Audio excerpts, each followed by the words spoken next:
Thinking about a guy who he had everything going for him. Went to Harvard, became a lawyer, joined a large prestigious law firm, married the perfect wife, had children, and guess what? He was going through the motions day in and day out, but it wasn't giving him what he wanted out of life. He was going through an act. He was acting out a role. And one day, he couldn't get out of bed. He was just there in bed, couldn't get up, paralyzed. They got the doctors. They looked at him, examined him from head to toe, and said, there's nothing physically wrong with him. Get up, John. Come on, get up. He couldn't get up. He stayed like that for months, had to take therapy. See, because there was dis-ease, there was conflict in his body. Many times when life calling on us to change and to grow and to expand, we said, no, I don't want to hear that. No. We resist that. So we can go back to that lifestyle of mediocrity. We resist that change, that growth. We go back so we can go back to sleep. What is the focus of your life? What is the focus of your life? In life, you have a critical option. You can take a stand in your life, or you can follow the crowd. See, people who follow the crowd, their lives are not focused. They're not immersed in anything. People who take a stand, they're living a life that has some power, a life of achievement, a life that has some meaning. People that are taking a stand in life, they are consciously involved in a process to design a life of substance. People who are following the crowd, these are people that they're just doing what everybody else is doing. So that's a crowded road over there. They're following the followers. I want to talk to you about taking a stand with your life. And what are some of the things we can do that will enable us to give our lives up in a way that has some purpose and meaning, that can be real for us, that can give us a sense of fulfillment, of joy and happiness and peace of mind. See, most people are bored with life. Most people feel that life isn't worth the hassle, that life is just wearing me out. It's boring, it's monotonous. I have nothing to look forward to. Here we go again, another Monday morning. Thinking about a situation where I had to give a lecture out in Los Angeles, California for Xerox Corporation. A part of what I do when my profession is doing corporate training. My passion is doing training with kids. So when I go someplace, I always try and arrange for a community group to have a group of young people together for me to work with them on a volunteer basis in the evening. So I decided to go into an area of Los Angeles to talk with someone about doing that. And they suggested that I come to speak at a community center right outside Los Angeles at Carson Community Center. And because of the gangs in Los Angeles, one of the young men that was coming there to organize it, and his mother, he had a twin brother. And he took an interest in me because I have a twin. And his twin brother was the victim of a gang ritual. They brought in a new member in a gang, and he had to prove that he was really with them and committed. And his job was just to select anybody at random and kill them. And he did that as this young guy was coming out of a store. So they told me, Mr. Brown, would you come over and talk to the teenagers here? There's a lot of depression and despair and hopelessness and people feeling powerless about the gangs. And bring with you some handouts and materials so you can do a workshop. And parents will be involved too. Would you be willing to do that? I said, well, I'm doing a full-day seminar, and I'm usually just physically exhausted afterwards. How many people you say you're going to have there? We guarantee at least 400 to 500 people there. I said, okay, I will come there and work with them and take them through this intensive. So I came there after working in a seminar, totally exhausted, in that Los Angeles traffic. It took over an hour to get there. Got there, they only had 7 people. I had an attitude. I said, you had me come all the way from Los Angeles after working all day just to talk to 7 people? You told me over 400 people were going to be here. Where are the parents? Only one parent here. My time is valuable. I've got all this material that we've copied to do a workshop. And so I went on and talked to those young people that were in the room, the 7 that were there, and I just gave them a little speech. And then I left. Went back to the hotel. That night around 3:30 in the morning, the phone rang. The minister that invited me called me and said, Mr. Brown, I got to ask for your attention for a moment. I said, what is it? Kenyatta, one of the young men who was there, want to talk to you. He was the brother of the guy that was killed. He'd like to talk to you. He's been here for over an hour, and I told him, please don't call you. But he insisted. Would you please talk to him for a moment? I said, yes, put him on the phone. Kenyatta, what can I do for you? He said, Mr. Brown, I listened to your tapes for a long time. I've grown to love you and admire you. Among the things that I heard on your tapes that you said, you must deal with circumstances such as you find them. You came in this evening, and I admit, no, we did not have the numbers that you asked for. No, we did not deliver as we had promised we would. But we were looking for you, the motivator, to give us some hope. We were depressed, and we don't know what to do. We were looking for some direction. And you were so caught up in pouting with your ego, you didn't give us your best. I said, excuse me, I was laying in bed. I sit up. Now, see, part of what won't let us grow in life is, number one, we identify when we get feedback. We start taking it personal. Number two, we start to justify. So I became defensive, and I said, wait a minute. I worked all day. I didn't charge y'all a quarter for this. I went carpet material. I came over there. I was there to give a training for the people, and all y'all had to do was bring people there. If you don't do it for me, for the next speaker that you have, at least provide an audience for him to work with. He said, are you through, sir? I said, yes. Mr. Brown, you said you must deal with circumstances such as you find them. We went round and round for about 45 minutes because my ego on the line. I can't let this young boy out debate me. He was not intimidated. I used all the verbal gymnastics and examples I could. He would not budge. And I said, okay, I'm sorry. Give me a break. And he said, it takes a big man to say he's sorry. That night, after I finished that young man, I prayed. I stayed on the floor by the bed.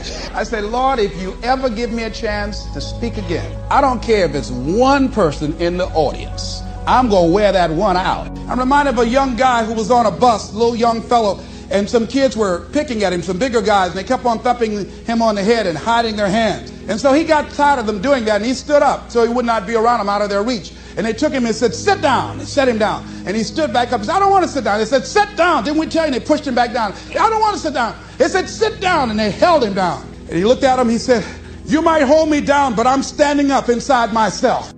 And what we have got to do is know that there's something about you. There's something about us. There's a power in you that regardless of what happens to you, you can stand up inside of yourself. I think that's what the poet meant when he says, out of the night that covers me, black as a pit from pole to pole, I thank whatever gods there may be for my unconquerable soul. You have an unconquerable soul. Don't try to cut a bargain with life. Life is not Donald Trump. Life will not give you any special deals because you maintain a sense of integrity. You've got to do what you do because, not with any ulterior motives, that you're going to get some special benefit or some special treatment in the universe. No.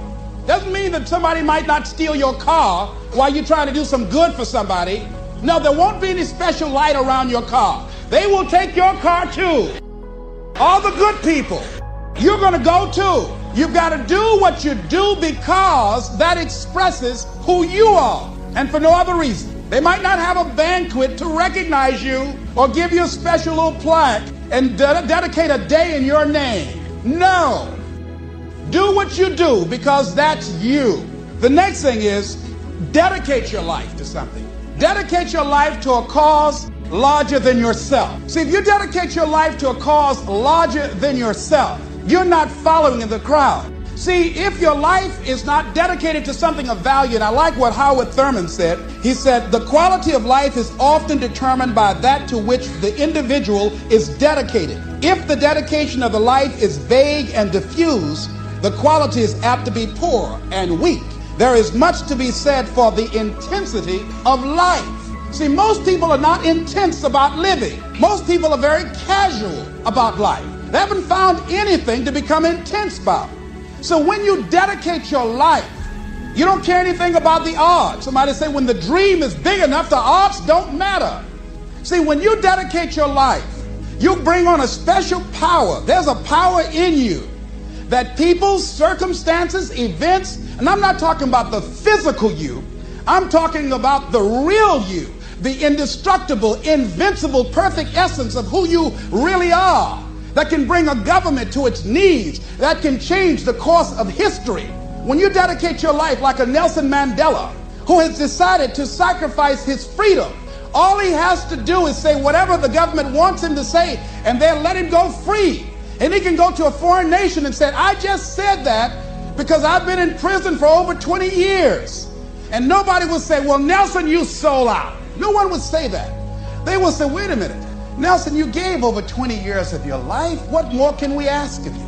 It's okay. But because of his integrity with himself, and he's dedicated his life to break the back of apartheid and free his people, that when you dedicate your life to something, you bring on some powers in the universe that works through you to bring about changes that you would never ever know unless you have dedicated yourself. Serena Williams is a young lady I really admire, and she blew my mind at the French Open when she won.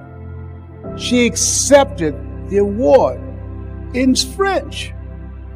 During the time she was practicing with her trainer to win, she also had a tutor teaching her how to speak French fluently, because she said, I'm going to win this. All victories take place twice. First in the mind, and then in the without. And that's what I want you to do right now. I want you to think about who you have to be. Because who you've been, Einstein said, the thinking that has brought me this far has created some problems that this thinking can't solve. That in order for this to be an explosive year for you, in order for your business to grow by leaps and bounds, you have to be a different person. You have to die to who you are now to give birth to who you must become. So I want you to think about that. What radical change will take place?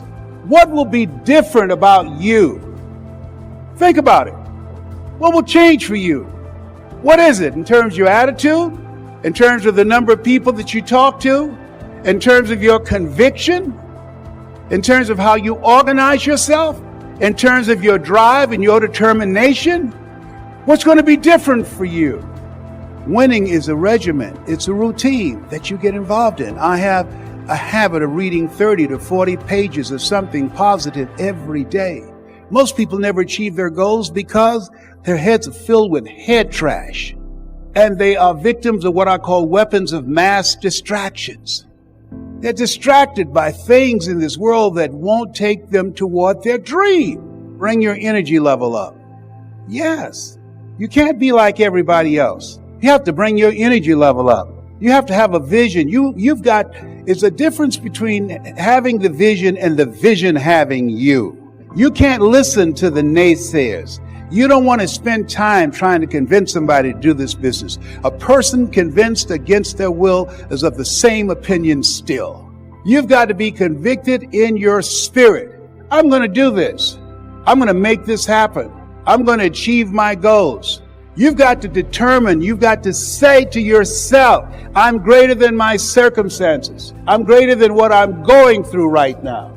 All of us go through something. It's called life. It's called stuff. Charles Udall said in life, you will always be faced with a series of God-ordained opportunities, brilliantly disguised as problems and challenges. See it as something that's testing you. Things are going to happen to you. Here, in order to have a fulfilling life, knowing that things are going to happen, expect the unexpected.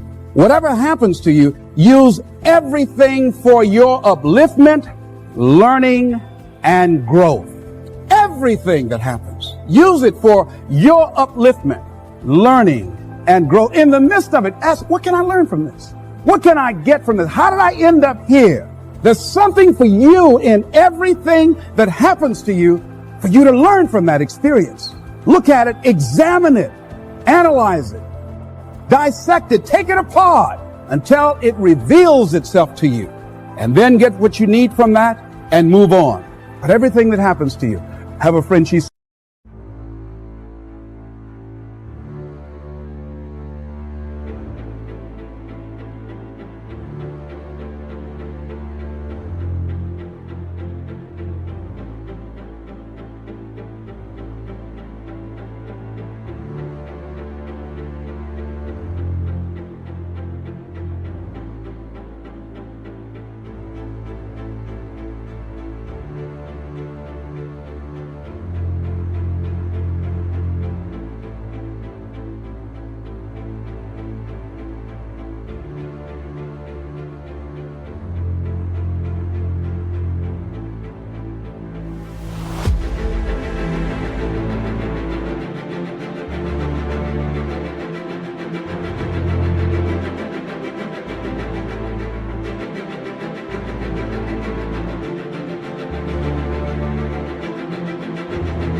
stutters. And I said, are you taking any special classes to stop from stuttering? She said, no. I said, why? Because it helps my business. I said, how? When I go in to somebody, I say, now, if you're busy, I'll come back because I stutter. And they used to say, oh, no, you can tell me right now. This is my product. And she said, after she goes through it, and if they say no, she said, well, you didn't understand. Let me tell you again. And they say, oh, no, that's all right. How much you said it is? That's all right. Don't tell me no more. That's all right. Just let me know how much I need to give you so you can get on out of here. So she's turned that stuttering to her advantage. Somebody says, if life give you lemon, write yourself a lemon cookbook. Whatever happens to you, turn it to your advantage.